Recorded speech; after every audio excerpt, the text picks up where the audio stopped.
Hey, what's up guys, Magic, and this is my guide now to obtain the magic version of the cape from Kiln.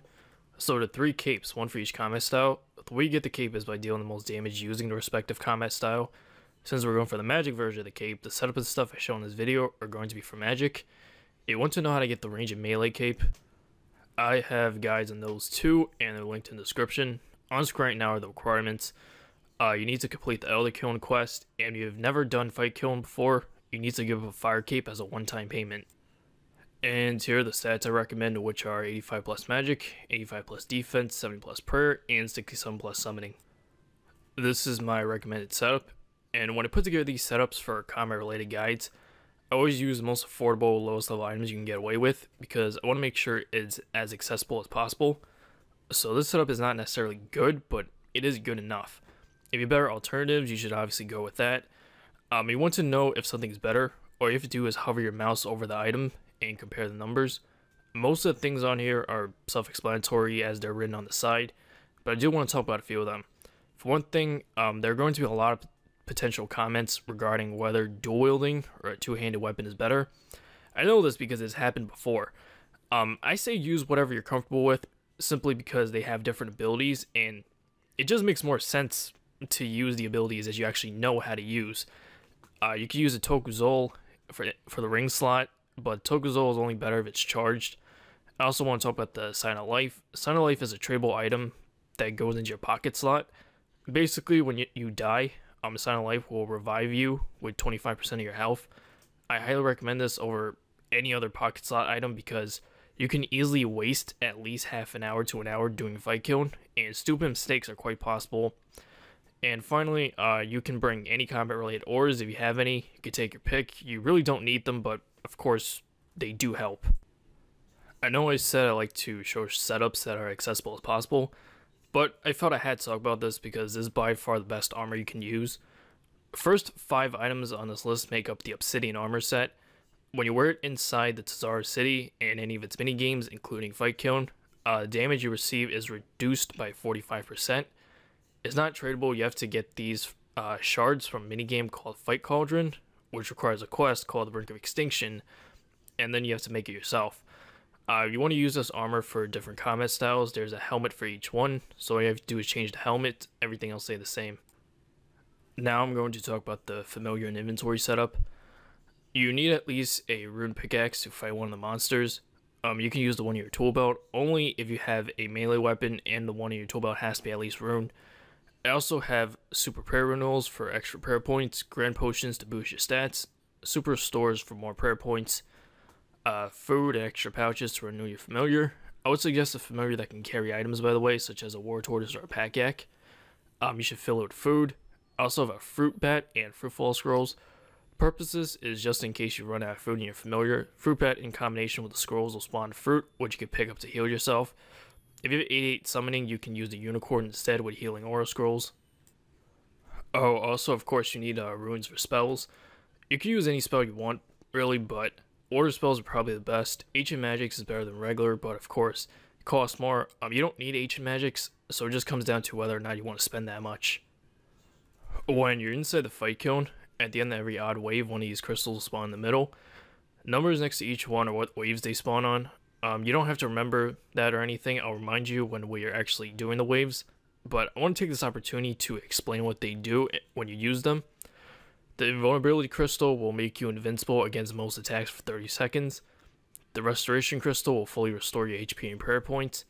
Magic Crystal will boost your magic up to 150% and lower your attack, strength, range, and defense to 50%. This will last for 3.5 minutes. The range and strength crystal basically do the same thing, except it boosts range and strength and lowers everything else. Constitution crystal is a little difficult to explain.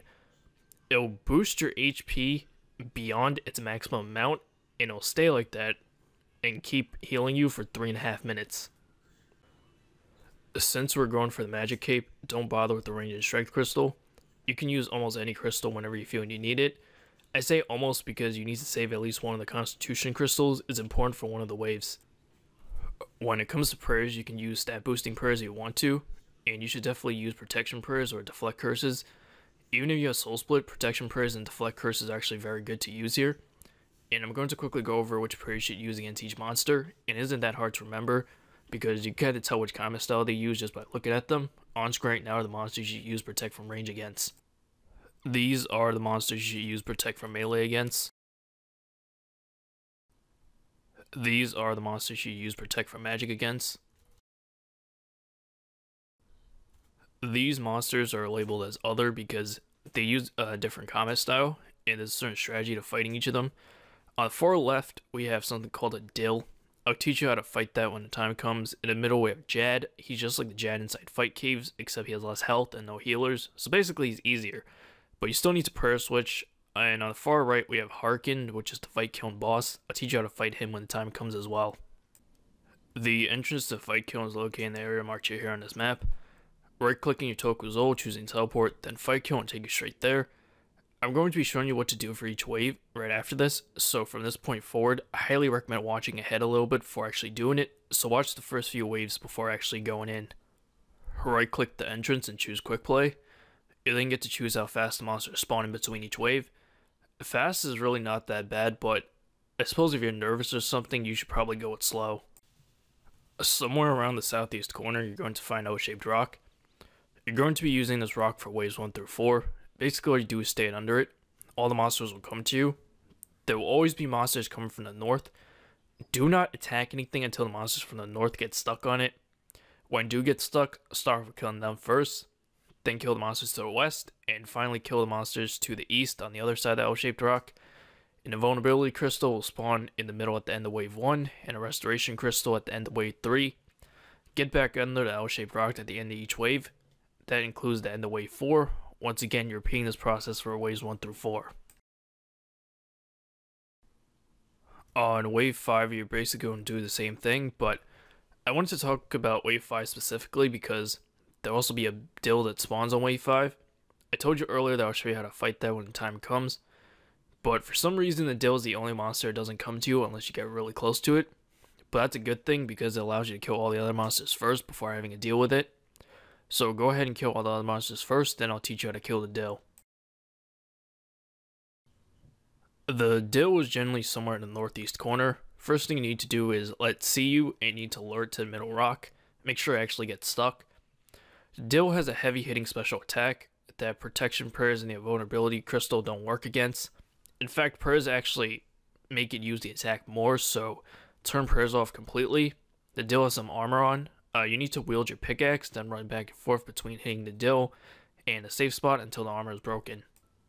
But after the armor is broken, you can switch back to your magic weapon and kill from far range, pick up the magic crystal that spawns at the end of the wave, and get back on the L-shaped rock.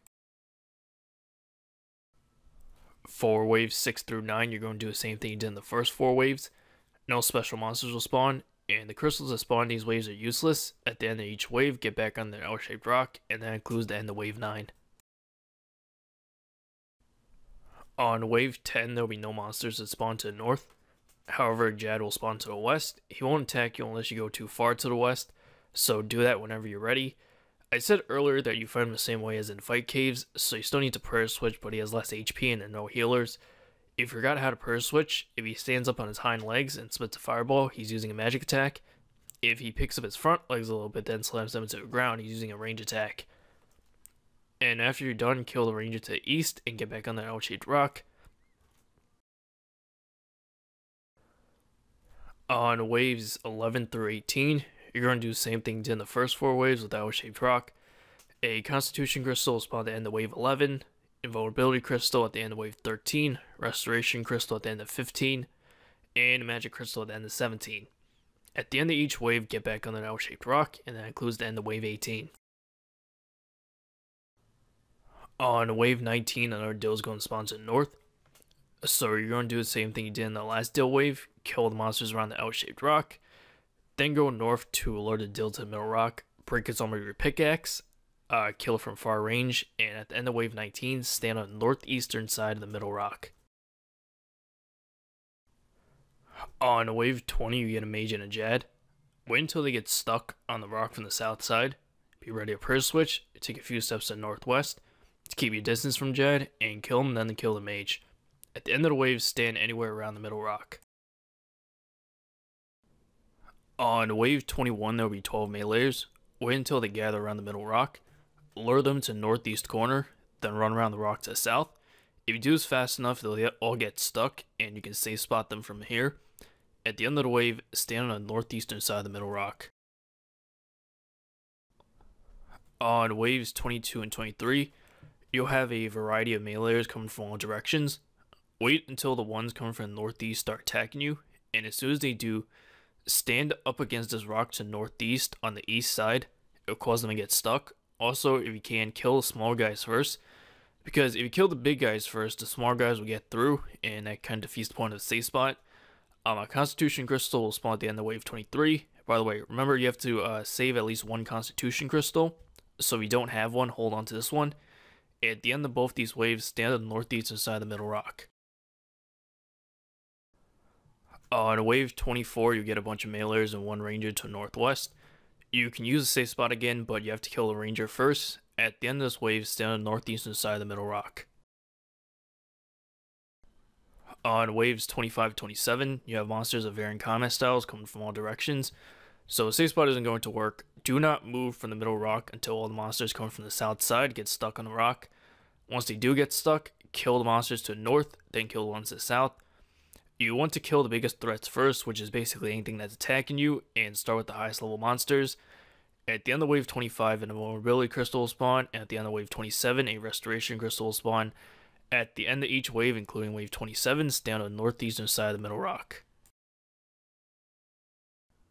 As soon as wave 28 starts, activate your Constitution Crystal and turn off all your prayers.